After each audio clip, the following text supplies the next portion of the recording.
একটা বোবা মেয়ের সঙ্গে একটা কালা ছেলের বিয়ে। ছেলেটা বোবা, কথা বলতে পারে না, আর মেয়েটা কালা, কানে শুনতে পায় না। দুজনকে দুটো বড় মোবাইল দেওয়া হয়েছে। বোবা ফোনে কথা বলছে আর কাল্লা শুনছে। আজকে কবিগানটা ঠিক সেই রকম হয়েছে। বোবা ফোনে কইবে কথা, কাল্লা শুনে নাড়ায় মাথা।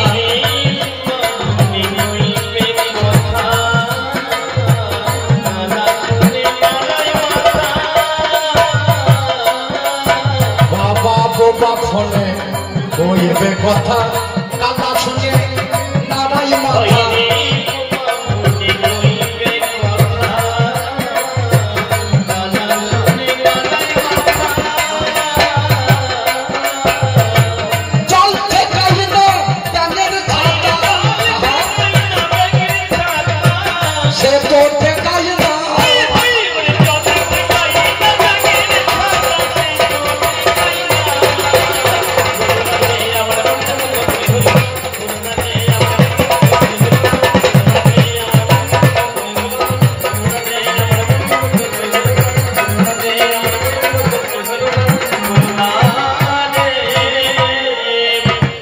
বাজিয়ার মাথায় একবার করে না হাত দিই,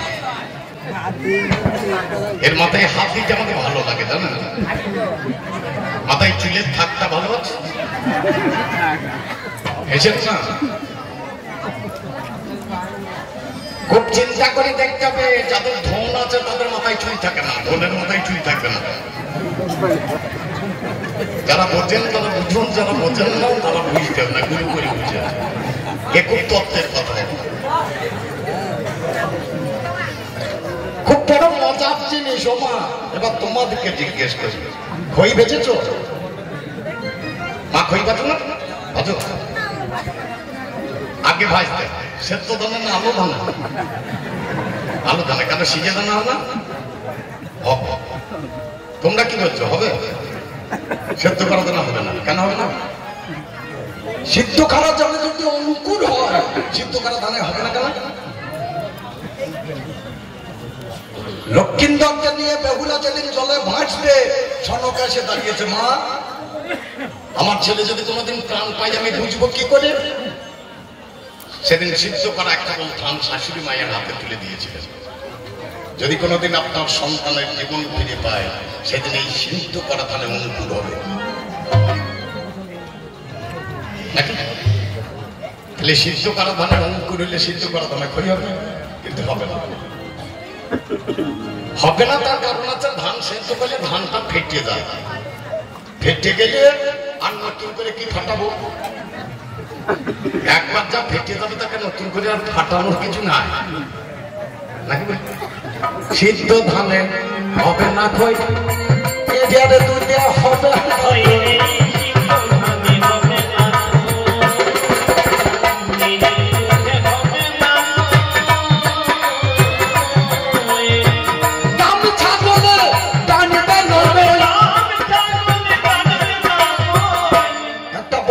ছেড়ে দিয়ে যদি রাম ছাগল তুলে দেয় হবে? রাম ছাগলে কাজ হবে।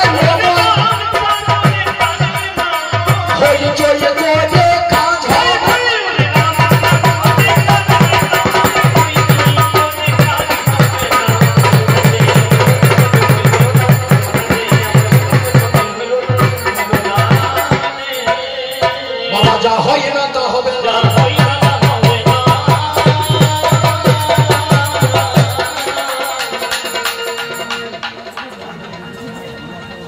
যা হয় না তা হবে না, যা বলেছে পল্লব।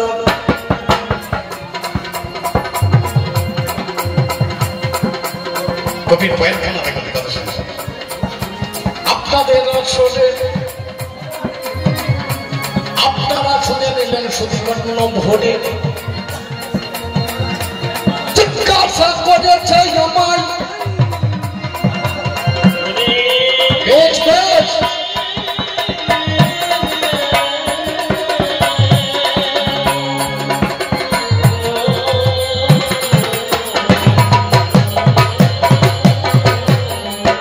প্রথম পালাতে আমি বলেছিলাম আমার মায়ের পুজো করতে গেলে 5টা মো চাই, তাছাড়া হবে না। তার মধ্যে দুটো জিজ্ঞাসা করেছে, একটা মদ আর একটা মাংস। প্রথমেতে মদ চাই। জানেন বন্ধুজন, এই মদের কোথা থেকে হয়েছে জন্ম? শক্তি মন্ত্র গুল লইয়ে আর শক্তি মশলা দিয়ে গুরু মন্ত্র বাকর রেখে তাতে মনে করে নিত্যখানি তৈরি করি গানের ভাটি মদ বানাইতি ভক্তি জলেতে। পরিষ্কার করে শুনে শক্তি মন্ত্র গুড় আসক্তি মশলা গুরু মন্ত্র বাকর মেখে তাতে মন করে নিত্য খাটি তৈরি করি জ্ঞানের ভাটি মদ বানাইতি ভক্তি জলেতে। এ মদ যেখানে সেখানে পাওয়া যায়। শহর সাথে থাকে মদ, যাকে ব্রহ্ম বস্তু কয়, ধীরে ধীরে নিচের দিকে নেমে আসে ভাই। সহস্রাত ছেড়ে দিলে দি দলেতে গেল, যেটা বাবা গুরু স্থানে যাবেন শুধু দল। এখানে গুরুদেবে ধরতে পারে ভাই, 16 দলকে ছেড়ে দিল বলবো না অন্যায়। 16 দলে থরথর করে কাঁপতে লেগেছে, 16 দলে ছেড়ে দিলে 10 দলের মধ্যে স্থাপন করিয়েছে। 10 দল থাকতে না রে অনাহত কয়, ছেড়ে দিল মণিপুরে আপনাদের জানাই। মণিপুরে আছে বাবা নামের মধ্যে ধন, এখানে যখন ব্রহ্ম করিবে গমন। ও বাবারে তার নিম্নে 7 স্থান আছে, 6 দলে পদ্ম বটে কত নয় কমিছে। এখান থেকে আবার বাবা ঘুরাই দিতে হবে, ধীরে ধীরে উপর দিকে আবার চলে যাবে। তার নিম্নে 4 দলে চিন্তা করা যায়, তার নিম্নে মা আছে বলবো না অন্যায়। কুণ্ডলিনী নামে মাতৃশক্তি আছে, নিজের মুখে মুখে দিয়ে ঘুমাইয়ে রয়েছে। ওরে আমার পাল্লাদারে জানাই কবির গানে, মায়ের ঘুম ভাঙবে জীব যতনে। ওই ব্রহ্ম মায়ের মুখে পড়িবে যখন, মা আমার সেই সময়ে হইবে চেতন। ওই ব্রহ্ম মা যখন আবার ঠেলে দেবে, ধীরে ধীরে উপর থেকে সহস্রাতে যাবে। যখন ব্রহ্ম আবার সহস্রাতে হইবে স্থাপন, ওইটাই আসল মদ হবে তৈরি খলনায়ক। এর নাম হচ্ছে মদ। মদ থাকে কোথায়? বোতলে। মদ থাকে কোথায়? বোতলে। মদ থাকে কোথায়? বোতলে। মদ থাকে কোথায়? বোতলে। মদ তুলে কে? বোতলে। মদ থাকে কোথায়? বোতলে। আর মদ তুলে কে? বোতলে। গাড়ি করছাল তার মানুষ 3টা হাঁড়ি লাগে, তলায় একটা হাঁড়ি, তাতে গুড় বা চাল ভরে দেয় জল। তার উপর একটা হাঁড়ি, তারে মাথাও ফুটো মাঝখানে একটা নল গোঁজা থাকে। তার উপর একটা হাঁড়ি, তারে একদিক ফুটো আর একদিক ঢাকা। সেই হাঁড়ির ভেতরে শুধু জল ভরা থাকে, অন্য কিছু থাকে। সেই হাঁড়িতে একটা তালের মুখো চাপা থাকে, যখন জলটা ফুটতে লাগে মুখটা নড়ায় যায়। যে যেমন নড়ার জানে তার ফাঁস কাটিয়ে মাল তেমন বেরোবে, একটু করে চলে আসবে, নাম ফাঁস কাটি জ্বালায়। কণ্ঠ থেকে সংসার এক হাঁড়ি, কণ্ঠ থেকে নাভিদের 2 হাঁড়ি, নাভি থেকে পথ পর্যন্ত 3 হাঁড়ি। লক্ষ্য করে দেখো, আমি যে হাঁড়ির কথা বলেছি 3টে হাঁড়ি। এই হাঁড়ির মধ্যে 9 ফিট করা আছে। যে যেমন নড়াতে পারে তার মাল তেমন বেরোবে। এটা বৈষ্ণবরা পাইবে না, এটা শাক্তরাই পারে ভাই।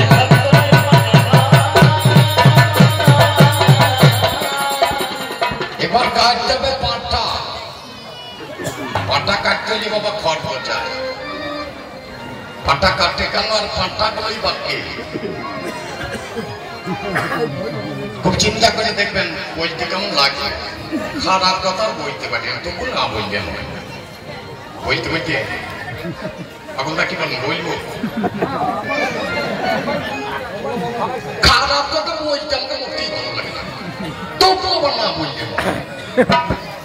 পাটাটাকে যখন ঘাড়ে ভরিয়ে দিল, খরচতে বলছে একবার মা বল কেন, কিন্তু পাটার ওটার সাথে মা বলে।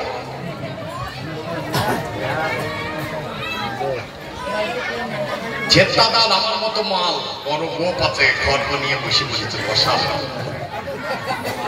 ঠাকুর মশাই গিয়ে কানে কানে ঘাড়ে জল লাগিয়ে দেবে যে একবার মা বল কানে। তখন আর হইল না, বলছে যত বদল তত বদল। ঠাকুরকে মনে করে কি বলে বলেন দেখে, যত বদল তত বদল। যে কাটছে তাকে কাটিস, আমার কোনো দোষ নাই। আমি একটা চোজ দেবার জন্য এসেছি। ঠ্যাং দুটো উপর থেকে তুলে দিয়েছে, সামনে ঠ্যাং দুটো পেছনের দুজন টেনে ধরিয়েছে। এবার বসাবে খড় তুলিয়ে দিয়ে,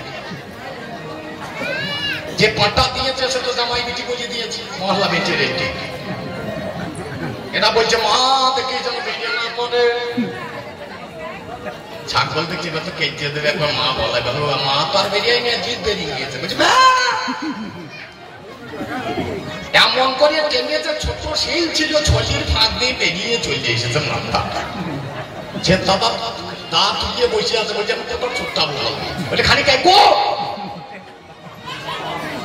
জিয়ে চলে এসেছে, খানিক গিয়ে তো বলে ভক্তের মা ছাগলের মা আছে, দাদা এক গো মা মা আর এক গো, তিনটে জোর করলে আর বলা যাবে না।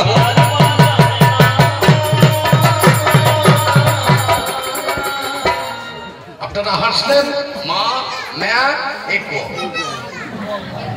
বাবা শাস্ত্র মাঝে প্রমাণ আছে,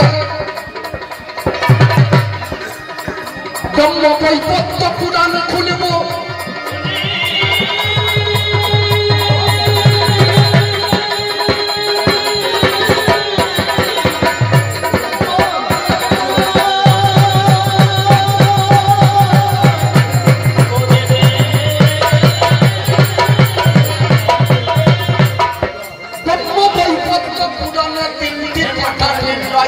আপনারা জানেন কেন সব।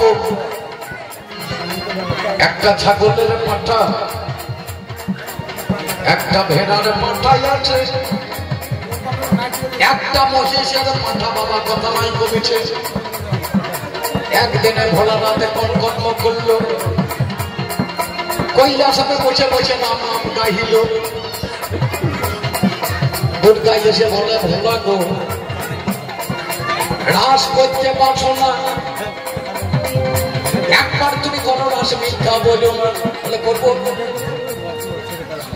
রাস করতে হ্যাঁ গো, রাস মঞ্চ করতে হবে। বলো সব দরকার নেই, আমাদের কৈলাসে হবে। এই যে ফাঁকা জায়গা, দুর্গার জল হাতে করে নিয়ে অভিশাপ দিলে, এখানে যে যে দেশে আসবে সে সেই দেশে থাকবে।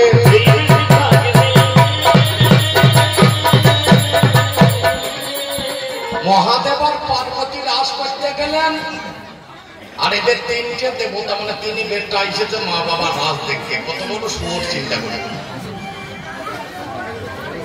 এলো অগ্নি, এলো বরুণ, আর এলো জুন। অগ্নি এসেছিল ছাগের বেশে, বরুণ এসেছিল মেষ মানে ভেড়ার বেশে, আর জুন এসেছিল মহিষের বেশে। যদি মিথ্যা কথা বলি কান মলিয়ে দেবে। ব্রহ্মবৈবর্ত পুরাণে পরিষ্কার করে লেখা আছে। রাত শেষ হয়ে গেল, দেখছি এই পাটা গুলো যাচ্ছে না কেন, এ কোথা থেকে? এদের বউ গুলো এসে মাকে বলছে মা আমাদের স্বামী খুঁজে পাচ্ছে না আজ কদিন থেকে। কাছে গিয়ে বলছে এইগুলো নয় তো, মা উদ্ধার করো। আর বলছি না এইগুলো ওদের স্বামী। আর পাঁটা সেজে এসেছে মা বাবা রাত দেখবে, পাঁটা সেজিয়ে বলে মা উদ্ধার। ওরে আমার সামনে যেদিন বলিদান হবে,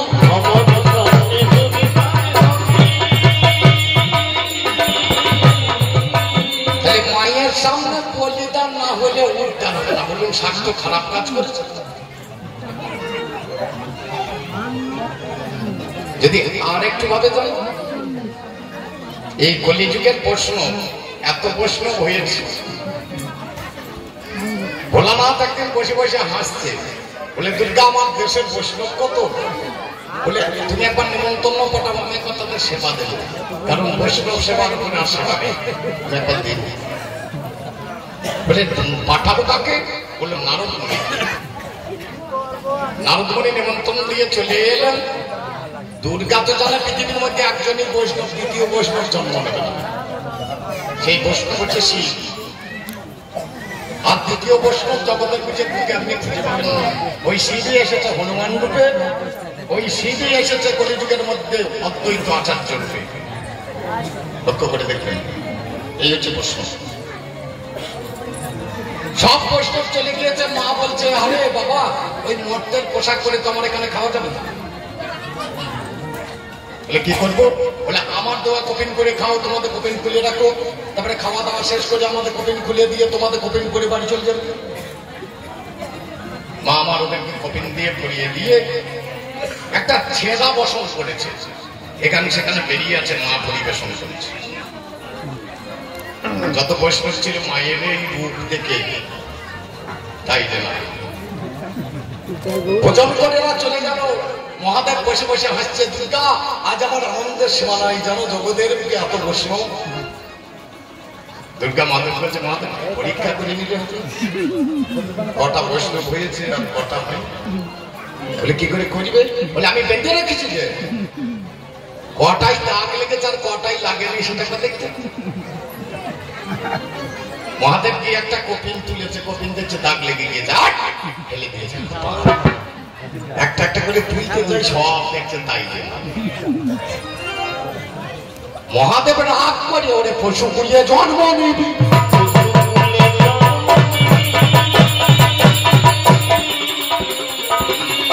কেন? যাদের মা মাসি জ্ঞান থাকে না তারা পশু কুলিয়ে জন্ম তাদের। এই বৈষ্ণবের এরা জন্ম নিল, এটাকে উদ্ধার করার জন্য আমাদেরকে ধৈর্য হয়েছে, কিছু করার লাগে। এটা বাইরের দিকে একটা শাস্ত্রের কথা বললাম, একটা যুক্তির কথা বললাম। এবার কি বলবো? এবার আধ্যাত্মিক বলবো।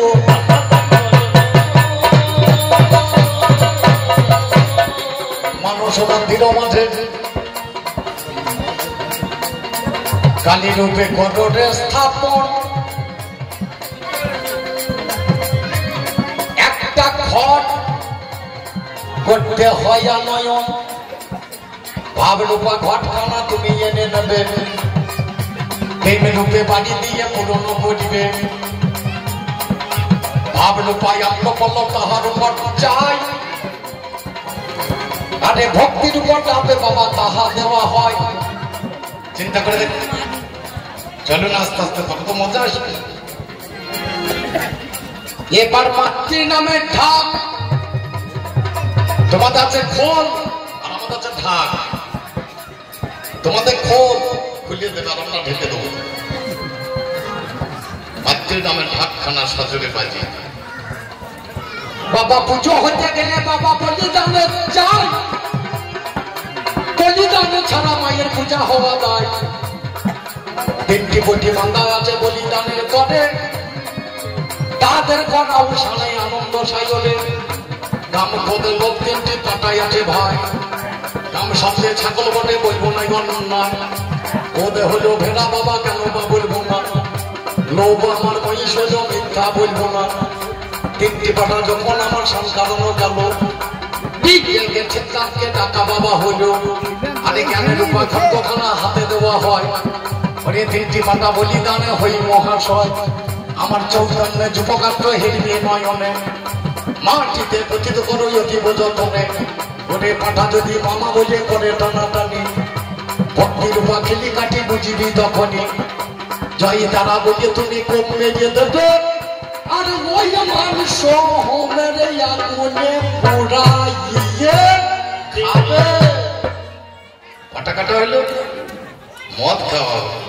বাবা আর এক কথা জিজ্ঞাসা,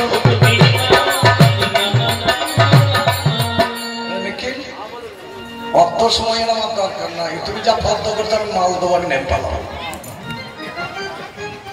অভিগান যদি প্রশ্ন স্তরেরই গান হয়, তুমি যা ফর্দ করে তোমার মাল দেওয়ার তো আমি থাকবো না, থাকবে কন্ট্রোলে ডিলার এসে তার লোক শেষ হয়ে গেলাম থাকবে। দুটো বছর উত্তর করে দিলাম। আর এক বলে তোর বাবা মা যখন মরবে তখন কি করবি?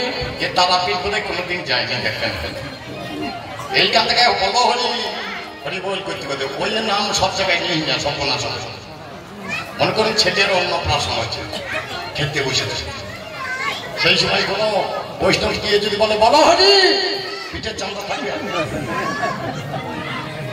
আমি জানি হরি নাম ভালো, তাই বলে যেখানে সেখানে ভালো না। আমি জানি হরিনাম ভালো, খারাপ জিনিস নয়, কিন্তু সব জায়গায় বললে হবে না। চিন্তা করে দেখুন, ছেলের অন্নপ্রাশন হচ্ছে, সেই সময় কেউ যদি হরিবল বলে দেয়, পিঠের চামড়া বিক্রি হবে। এখান থেকে হরিবল বলতে যাওয়া, তারা পিঠে ঢুকে যাবা, আর হরিনাম চলবে না, তখন জয় তারা বলতেই হবে।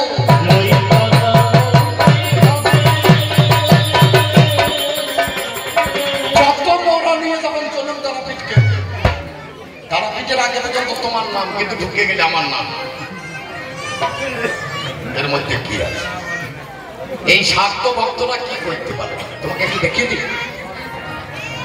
বেশি কথা বলবো না, খুব অল্প সময়ের মধ্যে দিয়ে দেবো, কারণ কাছের লোক আমি শর্টকাট মেরে দিয়েছি। একবার ভালো করে দেখো বাংলা ঘুরে,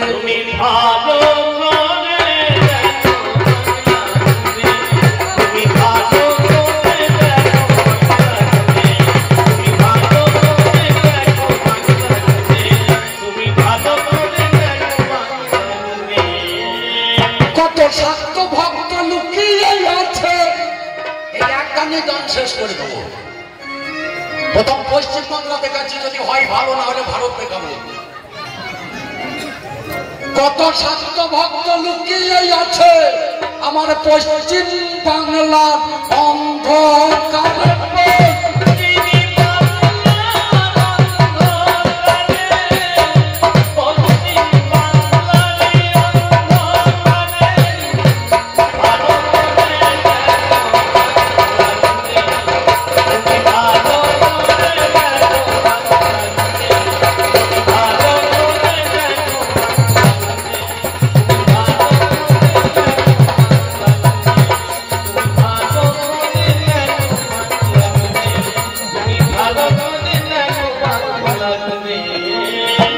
কলকাতার এক পাগল ছেলে কোনদিন যায়নি স্কুলে, উদ্ধরতা হয় যুগলে আমার পুকুরে।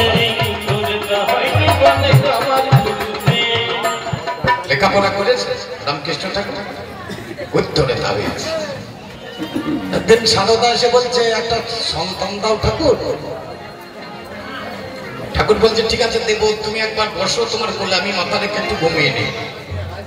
মাথাটা চাপিয়েছে, কোলে মাথাটা নড়াচ্ছে। সারদা কেমন লাগছে গো? বলে, ছেলে যেমন মায়ের কোলে শুয়ে মাথা নড়াই তেমনই লাগছে। তার মানে কি বুঝলাম? আমি তোমার ছেলে, তুমি আমার মা। বলে, তুমি একটা ছেলের মা হবে না, গোটা বিশ্বের মা হবে। বলে, গোটা বিশ্বের যদি মা হতে পারি, এক ছেলে কি করবো? আশীর্বাদ করছি, গোটা বিশ্ব তোমাকে মা বলবে। একটা স্বার্থ ভক্তের কথার দাম দেখো। এক কথায় জাপান, চীন, অস্ট্রেলিয়া, আপনি যেখানে দেখবেন, যে দেশে যাবেন, এমনকি সৌদি আরব পর্যন্ত মা সারদা, যেটা তোমরা খাতাতে দেখাতে পারবে না। আমি তোমাকে বলেছিলাম, এই ধর্ম প্রতিষ্ঠা তোমরা করতে পারবে না। চিন্তা করে, এদের মধ্যে শিক্ষা নেই তো, এদের একটাই শিক্ষা, এরা আবার ভজন তত্ত্ব শেখাতে চাই লোককে। নিজে বলছে না, কিন্তু ভজন তত্ত্ব শিখে যাবে। আমার বেটারে বলে, রাতের বেলায় যুদ্ধ করা শিখতে হবে, বড় যোদ্ধা। যুদ্ধ করতে গেলে দুটো জোর থাকতে হবে, একটা মনের জোর, একটা ধনের জোর। 3, 4, 5, 6, 8, 9 বিয়ে প্রশ্নটা করতে পারো না, স্বার্থরাই না। কারণ এদের মনেরও জোর আছে, ধনেরও জোর আছে। বাবা চিন্তা করে দেখবে, বিবেকানন্দ, তখন বিবেকানন্দ নাম হয় না, নরেন্দ্র না। নরেন্দ্রনাথ গিয়ে নদীর ধারে দাঁড়িয়ে দাঁড়িয়ে কতগুলো রমণী স্নান করছে দেখ। রামকৃষ্ণ বুঝতে পেরে যে আমার নরেন কইরে, বলে নদীর ধারে কি দেখছে, ডাক শালাকে। এর ভাষাটা তো অন্যরকম ছিল। বলে, আরে নরেন, অনেকদিন খাসির মাংস খাইনি, আজ একটু খাসির মাংস দিতে তো একটা। নরেন চিন্তা করছে, ঠাকুর তো মাংস খাইনি, তাহলে মাংস খাবে। বলে, দেখি হাট ছাড়া আনবি, যেন নরম হয়, বাংলাই আর খেতে পারবে।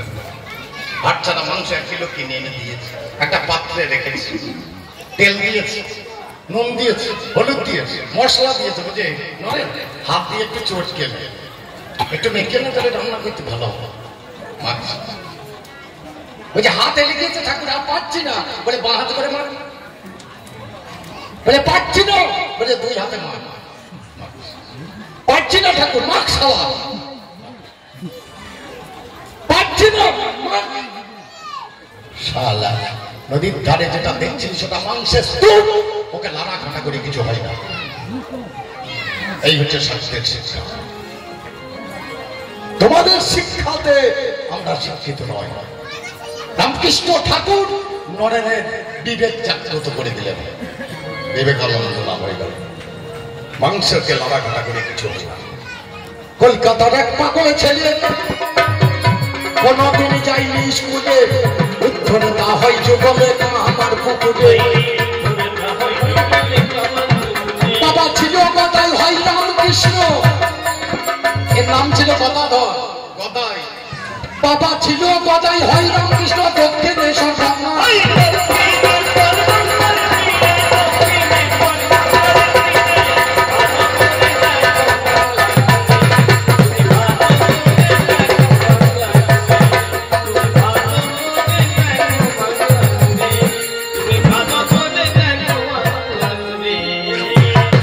তারাপীঠ মহাশ্মশানে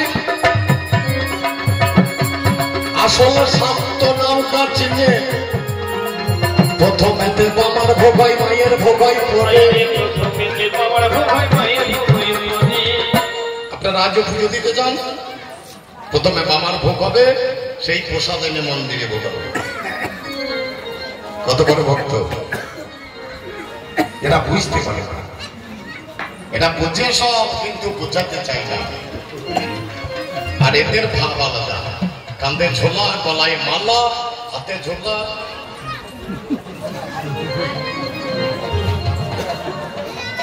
এরা দেখবেন হিসাব করছে। হিসাবটা কিসের? এদের ধর্মে যারা যাবে জীবনে কোনোদিন ভগবানকে পাবে না।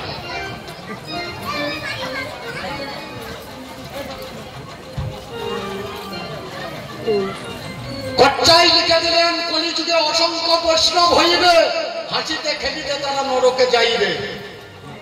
তাহলে গ্রন্থটা কেটে দিতে হবে। কলিযুগে অসংখ্য বৈষ্ণব হইবে, হাসিতে খেলিতে তারা নরকে যাইবে। যে গৌরাঙ্গ মহাপ্রভু সে বৈষ্ণব হইতে পারল না, এরা হচ্ছে হাত তোলা যা। এবছর ও একদিন আমাকে বলছে, আমাকে একটা কাতার বেনারসি কিনে দাও। আমার দ্বারা হবে না। বলছে খানি ব্লাউজ ফেলাউজ যেমন খান দান, পালিশ, ঠোঁট পালিশ, গাল পালিশ, আমি হাত তুলে দিয়েছি, বুঝিয়ে লাগে। তোর বউ পোষার ক্ষমতা নাই তো বিয়ে করার দরকার। বউ ছেড়ে যদি পালাতে হয়, চিন্তা করে দেখুন। আবার এরা বউকে বলে মাজি, আর এরাকে স্বামীকে বলে বাবাজি। এদের ভাব আলাদা। এদের দেখবেন সব বেতবা, কাপড় সাদা, এদের হাতে শাঁখা নাই, হাতায় সিঁদুর নাই, বেতবা বেশ ধরে দিয়ে জয় নেই। আর মাঝিটা এদের ভাবের দাম রয়েছে।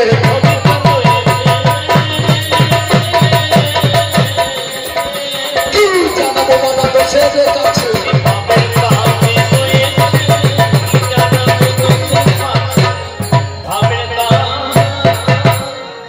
বামাকে পাই একদিন মদ খাচ্ছে ভাই, পান্ডা তো সেদিন আমার দেখিবারে পাই। রানীমার কাছে গিয়ে নানি জানাইল, রানীমা বামাকে পার কাছে দাঁড়ালো, বামা তুই একদিন আমার বাড়িতে যাবে। কি করবো মা? বলে তোকে আমি মদ খাওয়াবো। বলে খাওয়াবি? যাবো। কবে যাবো? বলে আগামী 7 দিন পরে তুই আসবি। আসবো। মা জননী দরদিনী 7টা কুণ্ড করে, 7টা কুণ্ডে মা জননী মদ দিলেন ভরিয়ে। বামাকে পা ঝোলা কানা কাঁধেতে লাগায়, স্কুলখানা হাতে নিয়ে জয় তারা গায়। তারার নাম জপতে জপতে রানীর ঘরে গেল। ওই রে মদ কোথায় আমায় এখন বলো। রানী মা একটা কুণ্ডতে খাইয়া দেয়, বামাকে পা কুণ্ডের মধ্যে হাতটা লাগায়। এখানেতে বদল দিয়ে টান মেরে দিয়েছে। ও বাবা রে, একটা কুণ্ড শেষ হয়ে গেছে। একে একটা 7টা কুণ্ড মদ খেলো ভাই। আমাকে বা জিজ্ঞাসা করিল ধোকায়, ওরে আমার রানীমা আর কি মদ আছে? সত্য কথা বল দেখি বলাই আমার কাছে। রানী মা আমার চলে আছড়িয়ে পড়িল, মদ খেতে জানো বাবা তুমি শুনে চলো, তুমি মদ খাইয়ে মায়ের পূজা করবে বাছা ধন। এখানেতে নিষেধ নাই জানাই বিবরণ, বাবাকে বাঁধলা খানা কাঁদেতে লাগায়। নাচতে নাচতে তারা পিঠের দিকে ছুটে যায়, তারা পিঠ ঢোকার আগে ফুলি ডাঙায় আছে। বাবা মুসলমানের নাম বটে কথা নয় কমেছে, বাবা সেদিন ছিল কুরবানি আমার বাবাকে পাকালো। রহিমা বিবির ঘরে ছোলা ভাগ করিল, ঘরে ঝোলা খানা ভাগ করিয়ে ভিক্ষা দে বলে। এদিকে তো বিপদে পড়িয়েছে জানাই কথা বলে। ও বাবারে রানী মা বারে বারে কয়, আজ মোদের ভিক্ষা দিতে কোনো ভাবে নাই। খেপা তুমি ফিরে যাও, আজ ভিক্ষা হবে না। বলে আমি ফাঁক করেছি না নিয়েও যাব না। রানী দেখছে আমার বাড়িতে তো কিছু নাই, এই রহিমা বিবি দেখছে আমার বাড়িতে কিছু নাই, একমাত্র কিছু আছে যেটা আমাদের কুরবানি হবে। 5 খন্ড গোমাংস আমার ঝোলাই দিল, জয় তারা বলে ঝোলা কাঁদে তোলা গেল। টপ টপ করে রক্ত ধরে সবাই দেখতে পায়। বাবাকে পা ছুটে বাবা মন্দিরেতে যায়, পান্ডার দল মামাকে যতনে ধরিয়েছে। বাবাকে পা ওখান থেকে ঝোলাই হাত ধরিয়েছে, 1 খন্ড গোমাংস হাতে তুলে নিল, জয় তারা বলে মায়ের পায়েতে ছুড়িল। একটা জবা ফুলে জন্ম হলো ভাই, আর 1 খন্ড গোমাংস হাতে তুলে নেয়, জয় তারা বলে যখন পায়ে ছুড়িয়ে দিল। 2 মুখী জবা হয়ে পায়েতে পড়িল, 3, 4, 5 খন্ড যখন দিয়ে দেয়, পঞ্চমুখী জবা হয়ে পায়ে পড়ে। এটা সাধ্য ভক্ত পারে, বৈষ্ণবরা পারে।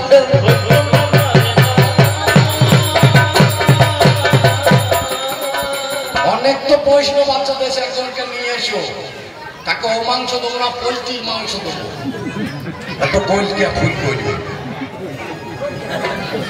জবা ফুল করতে হবে না, আমি পোলট্রির মাংস দেবো, একটা কোলকে ফুল করবো,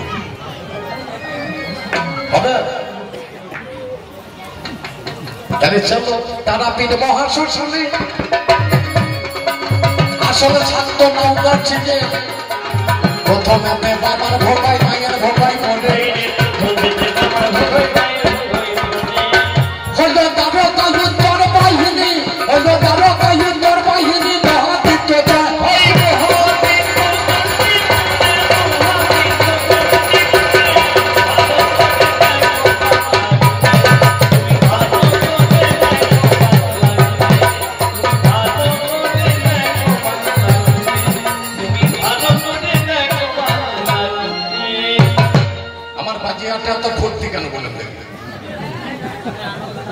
বয়সটা অনেক হয়েছে কিন্তু ফুর্তি খুব, কেন বলেন? এর একটা কারণ আছে, যে জায়গায় ফুর্তি কমে সেই জায়গাতে ওর না ভোট মুড়িয়েছে।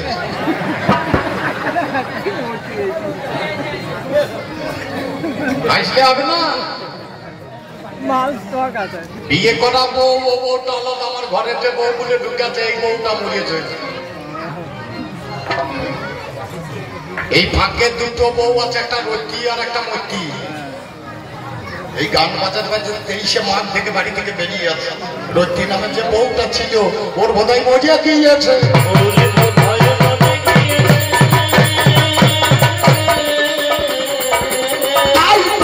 বাবা ভোগে আছে,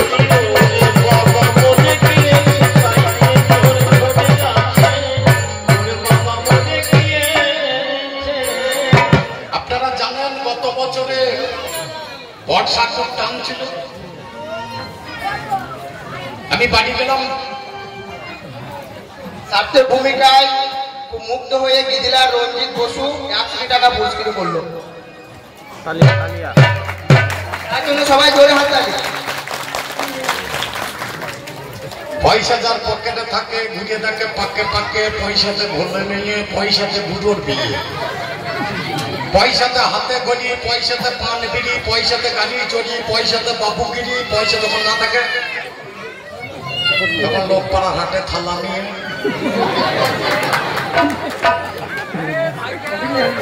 পয়সা ভালো জিনিস। ও মা, এই পয়সাটা তার দিয়েছে সেটা না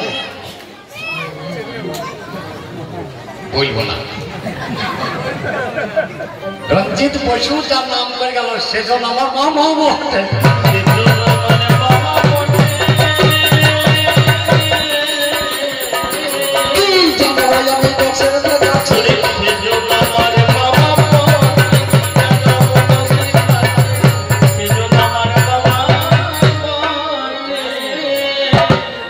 এই বর্ষাতে খুব টান ছিল আমি গ্রাম থেকে ফিরলাম মামা বলছে আজকে রাতে কেউ নাই তাহলে আসতে পারবে আজকে রাত্রে কেউ নেই তাহলে মিনিটা তুমি চালাও না আমি গোটা রাত মিনি চালিয়েছি আর আমার জমির নিচে আশ্রমে বাবাজির একটা জমি আছে সে ভালো বৈষ্ণব আমার গ্রামের লোক আমি নাম করবো না আপনারা তাকে সবাই চিনছেন সে আর বেঁচে নাই বলে গিয়েছে আপনারা সবাই চিনতেন তাকে লোকটা একটু ছোট গোছের ছিল আর বলবো আমার জমির নিচে ওর জমি গোটা রাত আমি মিনি চালিয়েছি বড় জমিতে জল ভরেছি সকাল উঠে কেটে এখান সেখানে ধরো ভোরবেলায় যেমনই শুয়েছি আর দেখছি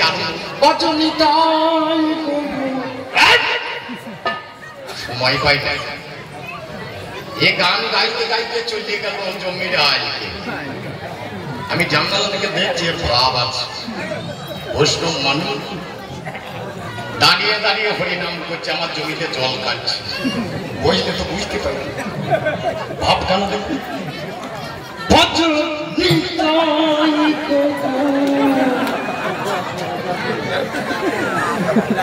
বইলেই তো ধরা পড়ে যাবে ভাবটা ছিল যখন দেখছে শুরু নয় কিন্তু বৃষ্টি নাই ভিজে নয় গাইছে না তখন ভেজিয়েছে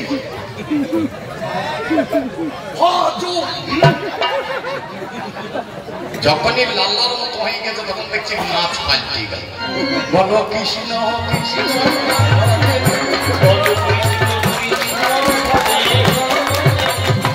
মানে লাল্লাটাকে পরিষ্কার করছে গানের সঙ্গে জাত আছে ভাবটা দেখলে নাচও চলছে যখনই তুমটুকু জল নামতে লাগছে হাত তুলে দিয়ে চলে আনন্দ হলো বড়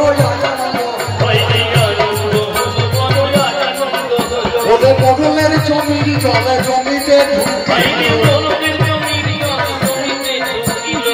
ধানের আগে নাচতে নাচতে বাড়ি চলে গেল আমি দেখছি কিছু ব্যাপার আছে তাড়াতাড়ি উঠলাম জমির ধারে গিয়ে দেখছি দুমদুম জল নামছে ছোট্ট জমি তো এক জমি হয়ে তাড়াতাড়ি কাপটা বাঁধালাম দিয়ে ওর জমি জল নিচে নামিয়ে দিলাম আর আমার বাবার খুব বন্ধু লোক প্রতিদিন সন্ধ্যাবেলা আমাদের বাড়ি আসতো কারণ তুমি আজ এলেই তোমার ব্যবস্থা একটা খেতে রেডি করে রেখেছে সালাতে বর্ষা সন্ধ্যাবেলায় ঢুকে রাধানা আমার বাবার নাম রাধানা আমার নাম রসরাজ রাধানা গোবিন্দ আরে এসো তেল মাখানো আছে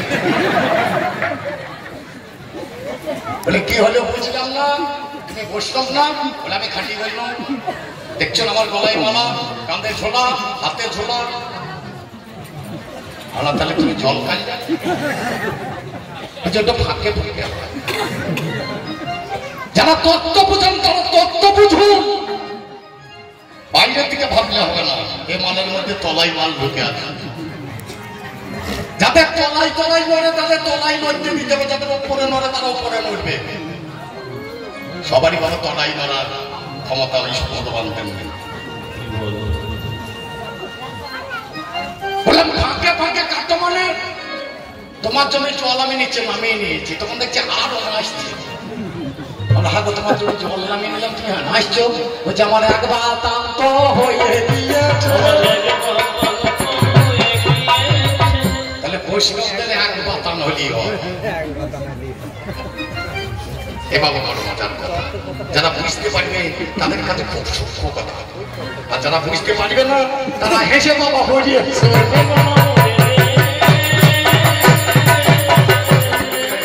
তাহলে শোনো তুমি বৈষ্ণব ভাই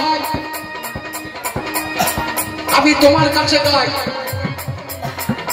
তেতা যুগের মাঝখানে হনুমানকে পাই সেজন একজন পরম বৈষ্ণব বিশ্বের বাজারে ভগবানকে হারাই গেলেন দেখুন চিন্তা করিয়ে যে বৈষ্ণব সে ভগবানকে হারিয়ে গেলেন কি করেছে?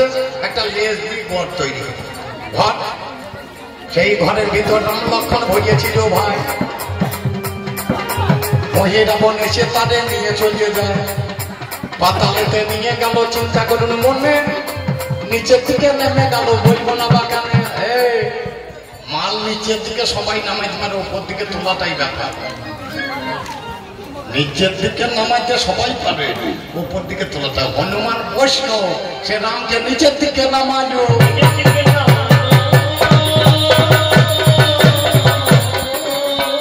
এই মালকে যদি উপর দিকে তুলতে হয়, সাতই হোক আর বৈষ্ণব হয়ে বলিদান করতে হবে। সেদিন এই হনুমান বৈষ্ণব পাতালে গিয়ে প্রথম উচ্চর মহিরাবণকে চুটিয়েছিল। শাক তোরা পাতা কাটা, তোমরা নরবলি করো নাকি? বিচার করুন। অভিঘাত যেখানে সেখানে গাইতে হবে না, একটা জায়গা আছে। শুধু নয়, তারপর একটা মেয়ে ছেলেকে পেট্রোল করে বাচ্চা প্রসব করিয়ে দিল, সেও মরে গেল। তারপরে আর একটা ছেলে, মহিরাবণের ছেলে অহিরাবণ, তাকেও কাতার মেরে। এটা বৈষ্ণবের লক্ষণ। আমি তোমাকে কিছু বলতে চাইছি দাদা, এত রাম নাম করলে তোমার কুষ্ঠ ব্যাধি ভালো হইল না? এখান পুড়ি আছে, হাত পুড়ি আছে, পা পুড়ি আছে, এত রাম নাম, এই কুষ্ঠ ব্যাধি সারে না? সাজবে কি করলে? সব মন্দিরের চূড়া উপর দিকে, আর বৈষ্ণবের মন্দিরের চূড়া নিচের দিকে। যারা বৈষ্ণব তত্ত্ব আছেন তারা বোঝেন। সব মন্দিরের চূড়া দেখবেন উপর দিকে, কালী মন্দির, শিব মন্দির, যে মন্দির দেখবেন চূড়া উপর দিকে। আর বৈষ্ণবরা যে মন্দিরে পুজো করে, এই মন্দিরের চূড়া হচ্ছে নিচের দিকে। এরা ছাগল ভেড়া কাটে না। তোমরা বুঝেছ কি অন্ধকারে গন্ধকালী? তোমরা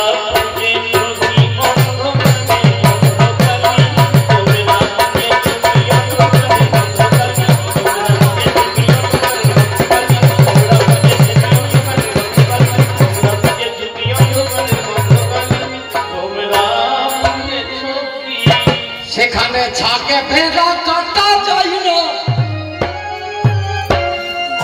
এই যে অন্ধকালের পুজো আপনারা কারা করেছেন জানি, আমি মাঝে মাঝে করি। আমার বড় বড় কোপ আছে, আমাকে দেখে ওইরকম লোক ভেবেন না, আমি খুব খারাপ লোক। আমি জীবনেও সাধন ভজন এসব কিছু বুঝি না। আমি গুরুমন্ত্র নিয়েছি আজকে 36 বছর হয়ে গেল। আমি শিক্ষা দীক্ষা দুটোই নিয়ে নিয়েছি বউয়া, আমার বাবার সঙ্গে 36 বছর হয়ে গেল। আমার বয়স হলো 50। আমার গুরু বাড়ি হচ্ছে কাশীধাম, বারাণসী যাকে বলে। ওইসব বুঝি না। সেখানে ছাগল ভেড়া কাটা হয় না। যে অন্ধকালীর পুজো যারা করে, সেখানে ছাগল ভেড়া কাটা হয় না। বাবা হচ্ছে সে তাই নর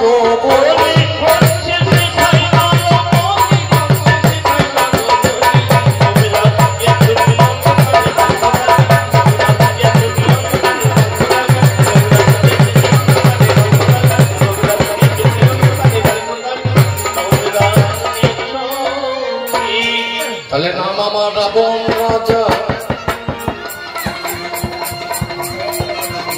আমি শাক্ত ভক্ত ভাই,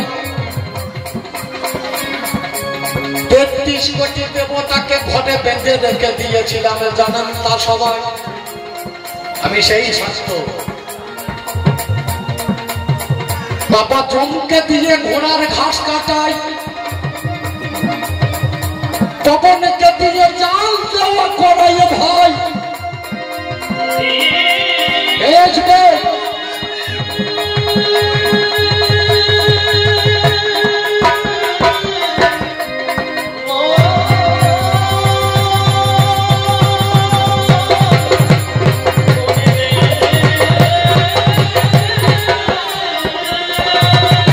একদিন মনে মনে ভাবলাম ভগবানকে আনতে হবে দরজায়। একদিন মনে মনে ভাবলাম ভগবানকে আমার লঙ্কাতে আনতে হবে। আনা যাবে কি করে? আমরা যদি গাই কিনতে যাই, বাছুর সঙ্গে থাকে, আমাদের কাছে বাবা আজ যে দেখাবো সবাইকে আমরা দুই ভাই একটা গাই কিনে ফেলেছি, আনতে পারি না, দড়ি ধরে টানি বাবা পিছু দিকে হাঁটে, কোনো মতেই আসে না। একটা লোক এসে বলে, রসরাজ তুমি কবি গানে করো, গাই নিচে নিয়ে যেতে পারো নাই, আমার কথা ধরো। আমি বললাম কেমন করে যাবে মহাশয়, একটু যুক্তি দাও দেখি। দাও নাই আমার। বললো গায়ের দড়িটা খুলে দাও, শোনো আমার কাছে, বাছুরটা কোলে করে নিয়ে চলো, কথা নয় কমেছে। বাছুর যদি বলে বলে আগে আগে যাবে, গাই আর নিয়ে যাওয়ার দরকার তোমার কবু নাই হবে। বাছুর চলে গেলে গাইও যাবে, চিন্তা করা চাই। আমি ভাবলাম রামের বাছুর চুরি করতে হবে ভাই, যার জন্য পঞ্চবটি বনে বাছুর ছিল, তার রামের বাছুর চুরি করে লঙ্কায় আনলাম ভালো। আর আমার আনার দরকার তাকে বাবা নাই, আপনি রাম আসবে জানেন মহাশয়। এই লঙ্কা ধামে এলো রামে, চিন্তা করুন মনে, আমি সেই শান্ত ভক্ত বিশ্বের বাগানে মায়ের পূজা করি, আমায় জানেন মহাশয়। ওটা পা খুলে নিয়ে বসে থাকে বলবো নায়ক। আমি যত যুদ্ধ করতে যাই, আমার মা রথের উপর আমাকে কোলে করে নিয়ে বসে থাকে। আপনারা জানেন বিভীষণকে একদিন দাম বলেছে, রাবণ তো মরবে না, বলে মরবে, একটা পুজো করতে হবে। বলে পুজো করতে হবে, পুজোটা করিবে কে? বলে যার পুজো আছে সেই তো পুজো করবে, তাছাড়া পুজো করবে। একদিন লক্ষণ এসে আমার কাছে দাঁড়িয়ে থাকে যে আপনাকে একটু পুজো করতে যেতে। বললাম কার পুজো? ওই যে মায়ের পুজো, একটু অকাল বোধন করবে আমার দাদা, করে দেবো। কেন অন্য ঠাকুর পেলে না? স্বর্গে যাও নেই বলে গিয়েছিল। বলে কার কাছে গিয়েছিল? বলে ইন্দ্ররাজের কাছে গিয়েছিলাম। কি বললো? বললে আমি গুরু মাইয়া হেসেল মেরেছি, আমার হবে না। দেবগুরু বৃহস্পতির কাছে গিয়েছিল? বলে গিয়েছিলাম। আমি একদিন ভাইয়ের বাড়িতে গিয়ে একটু অত্যাচার করেছিলাম। চন্দ্রের কাছে গিয়েছিল? বলে গিয়েছিলাম। সে বলছে আমি গুরুমাকে নিয়ে পালিয়েছিলাম। এত গোলমাল কিসের ও বাবা? না না, তাহলে আমরা খুচরো পয়সা খালি বাঁচবে। বাবা বকিস না, আমি গান চালিয়ে 100 টাকা পেয়েছি, কুড়কুড়ে কিনবো, দিয়ে সবাই মিলে খাবো। বকলে দেবো না, না বকলে দেবো, যে না বকবি তাকে দেবো, কথা দিলাম। এই 100 টাকায় অনেক কুড়কুড়ি, অনেক বলি এই যা ছেলে আছে হয়ে যাবে। তাহলে যে জায়গায় ছিলাম ওখানে চলো, এক এক করে দেবো, তার দল সব চলে গেল। জয় গুরু। আমার দলে মাল বটে, লাল পোশাক পরা দেখলে বাবা বোঝা যাবে।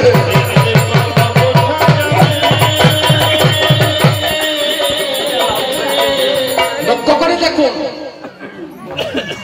বললাম যাবো পুজো করে দেবো, তবে 4টে পুজোর মধ্যে 3টে আমি করবো, একটা আমি করবো। কে করবে? বাবা রামচন্দ্র করবে। এইখানে তো মাল মেরে রেখেছি আমি একা শাক্ত হবো কেন? রামকেও শাক্ত সাজিয়ে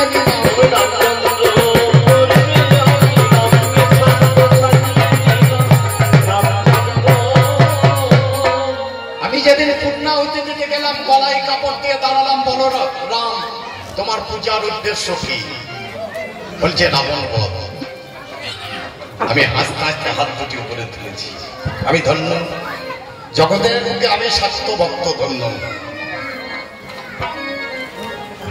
আমার নিজের মায়ের পায়ে ভগবানের সামনে আমার নিজের জীবনটা নিজে উৎসর্গ করে দেব, যেটা কোনদিন কোন বৈষ্ণব পারেনি, পারে নাই। জগতের বুকে একজনই মহাভক্ত নাম পেয়েছিল, তার নাম হচ্ছে রাবণ। ভক্ত হতে পারে জগতের অনেক, কিন্তু বাবা মহাভক্ত হবে না।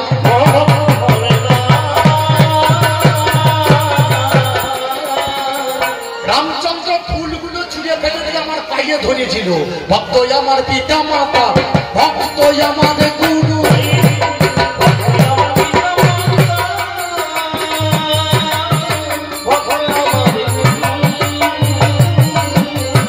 ভক্ত জনের নাম রেখেছে পাঞ্চা পর্বত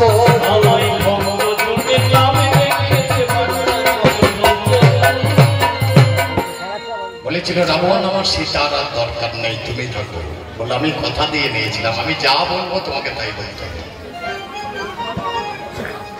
আমার কথা তোমাকে রাখতে হবে চিন্তা করে দেখো আমি সেই স্বার্থভক্ত নিজের জীবন তুচ্ছ করে ভগবানের সামনে মায়ের ভাইয়ের নিজেকে অর্পণ করতে আর আমার বাঁচার দরকার নেই